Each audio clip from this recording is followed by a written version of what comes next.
بسم الله الرحمن الرحيم. يسبح لله ما في السماوات وما في الأرض الملك القدوس العزيز الحكيم. هو الذي بعث في الأميين رسولا منهم يتلو عليهم آياته ويزكيهم ويعلمهم الكتاب والحكمة وإن كانوا من قبل لفي ضلال مبين. وآخرين منهم لما يلحقوا بهم وهو العزيز الحكيم. ذلك فضل الله يؤتيه من يشاء والله ذو الفضل العظيم.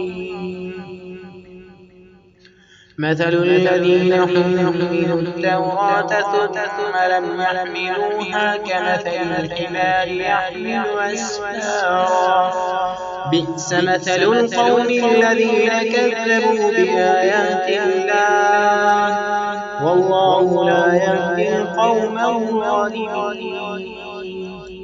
قل يا أيها الذين هادوا إن زعمتم أنكم أولياء لله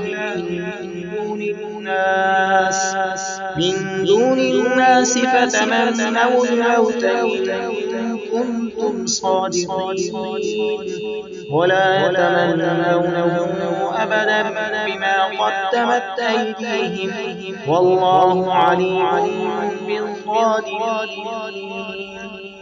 قل إن الموت الذين تفرون منه فإنه ملاقيكم ثم تردون إلى عالم الغيب والشهادة فينبئكم بما كنتم تعملون. يا أيها الذين آمنوا إذا نودي للصلاة من يوم الجمعة فاسعوا إلى ذكر الله وذروا البيع ذلكم خير لكم إن كنتم تعلمون. فإذا قضيت الصلاة فانتشروا في الأرض وابتغوا من فضل الله واذكروا الله كثيرا لعلكم تفلحون. وإذا رأوا تجارة أو لهوا انفضوا إليها وتركوك قائما قل ما عند الله خير من اللهو ومن التجارة والله خير الرازقين.